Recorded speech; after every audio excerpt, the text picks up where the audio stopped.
Quiero dar gracias a Dios por haber inspirado a la líder en el lema que le colocó a estos ayunos, que se llama A la manera de Dios. Y es por esto que en oración he pedido a Dios que me muestre cuál es realmente la problemática que ha tenido el ser humano desde todo el comienzo, como dice la palabra desde Génesis. Desde Génesis el Señor, cuando crea al hombre y a la mujer, le da un solo mandamiento. Ese solo mandamiento era a la manera de Dios. Les dijo, de todos los árboles del jardín pueden comer, pero no vayan a comer del fruto del árbol de la ciencia del conocimiento del bien y del mal. Un solo mandamiento. Ese solo mandamiento indicaba que Dios hace las cosas y las diseña de un modo que es para bendecir al ser humano. Entonces inmediatamente observamos que ellos hacen las cosas a su manera, no a la manera de Dios. Y ahí se infecta y arranca la primera pandemia mundial, que es la desobediencia, la falta de fe. Ellos prefirieron, ¿por qué el pecado del Edén, de este jardín, se llama el pecado de fe? Pues porque la palabra dice en Hebreos 11:6 que sin fe es imposible agradar a Dios. De manera que ellos tuvieron fe y creyeron y obraron conforme a la palabra que recibieron de la serpiente, no a la palabra que Dios les había dado. O sea que actuaron a su manera, no a la manera de Dios. Podemos observar que de ahí en adelante viene la multiplicación de la maldad, al punto de que en el capítulo 24 de Mateo sus discípulos le dicen al Señor Jesús, ya estando el Señor Jesús acá en la tierra, le preguntan, Señor Jesús, por favor, denos algunas señales, denos algunas claves de cómo será tu segunda venida. Entonces el Señor les dice, el día y la hora no lo sé, pero lo que sí les puedo decir es que cuando ustedes vean la tierra que está viviendo, que todo el género humano está viviendo, como en los días de Elías, como en los días de Daniel, como en los días de David, como en los días de Moisés, no, el Señor les dijo, cuando ustedes vean que la tierra está viviendo como en los días de Noé, ahí sí ya se pueden dar cuenta que ya está muy cerca mi venida. Si nosotros leemos, yo les sugiero que lean todo el capítulo 24 del Evangelio de Mateo, pero hagan un énfasis en del versículo 37 al 39 y se darán cuenta que está demasiado claro y preciso que sí verdaderamente ya estamos viviendo los días de Noé, que sí estamos viviendo ya este último milenio, estos últimos días, y que se le está dando inicio a lo que se llama el tiempo de dolores.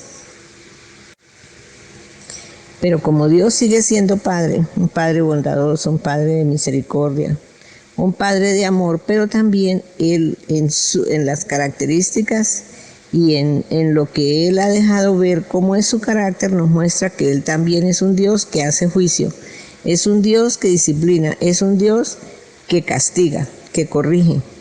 Y si ustedes se dan cuenta, ¿cómo será si no le perdonó la vida a su Hijo? Porque Él entregó a su Hijo a morir por nuestro pecado, a morir en nuestra condición, a morir en nuestro lugar. Y ya estando Él allí en la cruz, estando nomás en el Getsemaní, su Hijo le pregunta, Señor, ¿podrías pasar de mí este cáliz?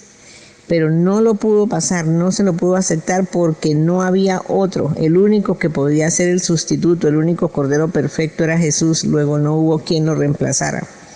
De manera que de ahí en adelante sigue avanzando el Señor con su juicio hasta que su Hijo llega a la cruz y le grita, lava sabatini, que quiere decir, Padre, ¿por qué me has abandonado? O sea que sí cumplió y descargó toda su ira sobre la espalda de su Hijo, sobre el cuerpo de su Hijo, cobrándole nuestro pecado. Pero entonces esta mañana vamos a hacer un comparativo. Me gustaría que ustedes allí en su lugar donde están, si están acompañados de algún familiar, si está acompañado de su esposo, de su esposa, pregúntele, ¿cuántas arcas han existido? ¿Cuántas arcas conoces tú?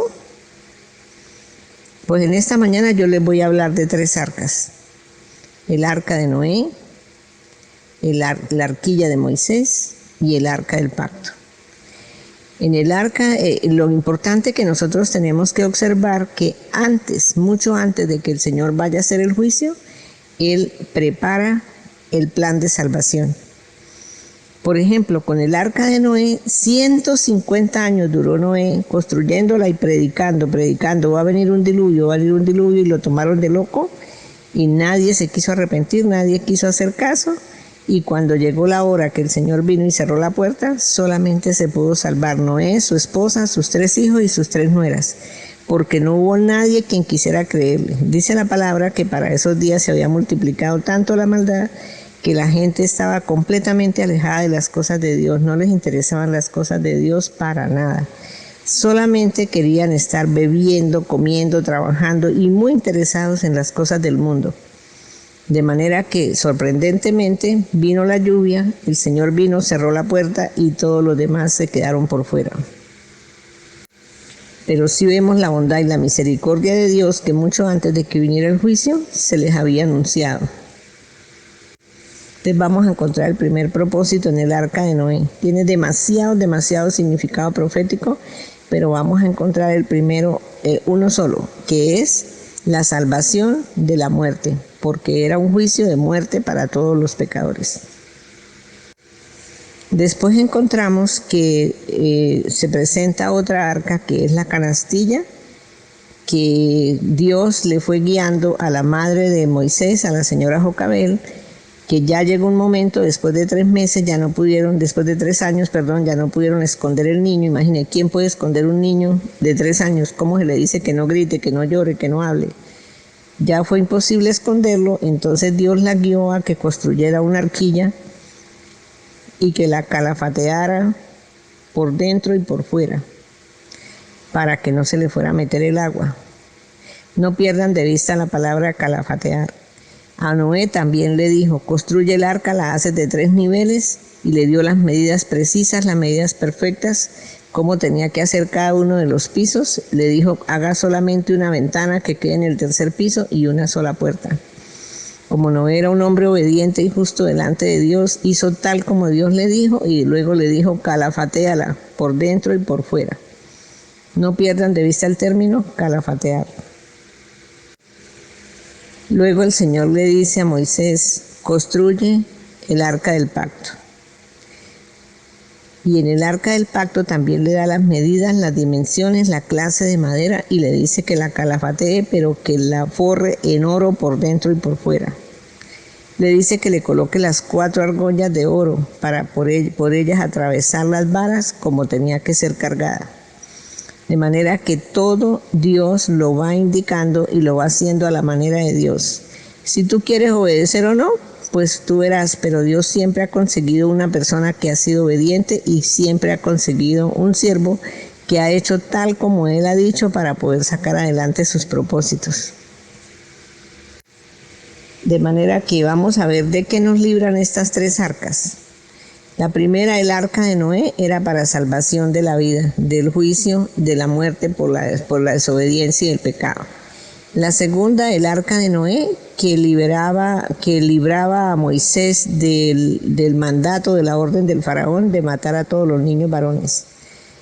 Y la tercera, nos libraba de la ley, que en el arca del pacto se encontraban guardadas la tabla de la ley que dio el Señor escritas con su propio dedo, el maná en un cofre de oro, en un jarroncito de oro había una parte de maná, y también se encontraba allí la vara de Aarón. Si nosotros observamos, ¿cuál sería entonces, ahorita sí ya les toca que respondan ustedes, cuál sería entonces, después de esas 3 arcas, ¿no han habido más arcas? Entonces, ¿cómo nos vamos a salvar ahora que la humanidad está otra vez sumida completamente en el pecado, en la maldad, en la homosexualidad, en el robo, en el atraco, en la corrupción, en el adulterio, en la fornicación? Entonces, ¿ahora cómo nos vamos a salvar? ¿Será que el Señor nos vuelve a mandar a Noé o cómo vamos a hacer? Bueno, pues según las Sagradas Escrituras hay una 4ª arca y esa arca es la cruz de Cristo. Ustedes observan y ahí están las citas bíblicas de cómo es que el Señor anuncia que Él tiene que ser maltratado, ajusticiado, que lo van a calumniar, que lo van a golpear, que va a sufrir y que lo van a matar. Pero también nos anuncia que al tercer día resucitará. De manera que todo se ha venido cumpliendo, así a la manera de Dios todo se ha venido cumpliendo. Y en este momento que ya la humanidad está como en los días de Noé, que ha sido tan multiplicada la maldad, que ya la misma tierra está clamando todos esos sucesos que se están dando en la naturaleza, exclamando la redención, dice la palabra. Entonces ya llegó el momento en que aparece y tenemos que visualizar nuestra cuarta arca. Es la cruz vacía de Jesús. ¿Por qué está vacía? Porque Él está vivo, porque Él resucitó. Por eso ahora ya no se necesita el arca del pacto, porque en el arca del pacto estaba guardada la ley. Por eso el que la tocaba fallecía por la santidad de Dios. Ustedes se dieron cuenta que en varias ocasiones el que tocaba el arca caía muerto de inmediato. Entonces, por esa razón porque era que allí estaba la ley, y la ley, ¿qué es lo que hace? La ley lo único que hace es que no nos aprueba y que nos acusa delante de la santidad de Dios. Pero ahora el Señor ya no se necesita el arca del pacto, porque ya Jesús hizo el pacto con el Padre, canceló toda nuestra deuda, y ahora murió con los brazos abiertos, esperando que todo aquel que se arrepienta, que todo aquel que reconozca su pecado, tiene derecho a llamarse hijo de Dios. ¿Cómo será el poderoso impacto de la obra de Jesús en la cruz, que en los últimos segundos de respiración que le quedaban, porque Él trabajó su gran comisión, su evangelismo y su misión salvadora hasta el final? Allí en la cruz, ya en sus últimos segundos de respiración, salva a un ladrón, a un hombre desahuciado completamente por la ley, una persona que ya no tenía esperanza, y le dijo: hoy estarás conmigo en el paraíso, porque Él le reconoció, porque Él reconoció su condición y reconoció a Cristo, que era el Hijo de Dios, el inocente, y que se estaba entregando sin pecado por nosotros, por nuestros pecados. De manera que esta es la oportunidad de que hagamos como hizo Noé, que se salve mi esposa, que se salven mis nueras, que se salven mis hijos. Tengo que llevarlos a todos a esta arca que todavía está con la puerta abierta, porque se va a cerrar. Eso era lo que quería compartirles en esta mañana. Que el Señor, mucho antes de que venga el juicio, viene la misericordia predicándose y dándonos la oportunidad de entrar. De manera que yo quiero preguntarte en esta mañana: ¿tú eres creación de Dios o hijo de Dios? ¿Estás hoy asistiendo a este ayuno como un invitado? En este devocional estás como un invitado, como alguien que ya iba a la iglesia, que le gustaba, que se congregaba, que tenía su grupo allí, el parche de los amigos, y entonces iba a la iglesia por eso. ¿Te sabes toda la Biblia y eres solo creación? Pues el Señor aquí nos está dando la clave para que podamos entrar en el arca, porque el día y la hora no sabemos. Es necesario que entremos, ya podemos entrar, porque Él dice que todo el que nazca de nuevo puede ver el reino de Dios, y todo el que nazca de nuevo puede entrar. Pero es necesario nacer del agua y del Espíritu, dice. Entonces el agua es la palabra de Dios, y el Espíritu, porque nuestro espíritu nació separado de Dios por el pecado original. De manera que en esta mañana yo te quiero invitar, porque sería una irresponsabilidad mía, después de explicarte todo este plan a la manera de Dios para que nadie se le pierda, que te vaya a dejar sin la oportunidad de que tomes esta decisión de nacer de nuevo, como dice Efesios 2, 8, 9. Porque es por gracia y es por la fe, no es por obras. Nos habían enseñado que era por obras, pero la palabra nos dice no es por obras. Entonces vamos a recibir al Señor Jesús en este momento. Ahora, si usted ya es un hijo de Dios, pero no tenía claridad con esta revelación que Dios nos ha dado hoy, pues haga reafirmación. Reafirme. Yo cuando no estaba segura, recibí al Señor como 10 veces. Yo dije: no, hasta que yo no quede segura, yo quiero entrar en esa arca, yo no me quiero quedar, porque como no sé cuál es el día, que sea que el Señor regrese o que yo me tenga que ir porque ya se me terminó el tiempo acá, entonces tengo que estar lista, preparada, con mi pasaporte sellado. Le animo para que digas esta oración conmigo. Amado Dios, muchísimas gracias por tu gran amor. Gracias por revelarte de una manera tan clara y tan sencilla. Yo te quiero pedir perdón porque hasta el día de hoy he hecho las cosas a mi manera. Unas veces porque no la conocía, otras veces por mi rebeldía, por mi orgullo, por mi autosuficiencia. Te confieso que soy pecador. Pero en esta hora yo te pido que El Señor Jesucristo, que entregó su vida en la cruz y por medio de su sangre me limpia de todos mis pecados, que me haga su hijo, que me haga su hija. Yo abro la puerta de mi corazón y le recibo a Jesús como mi Salvador personal.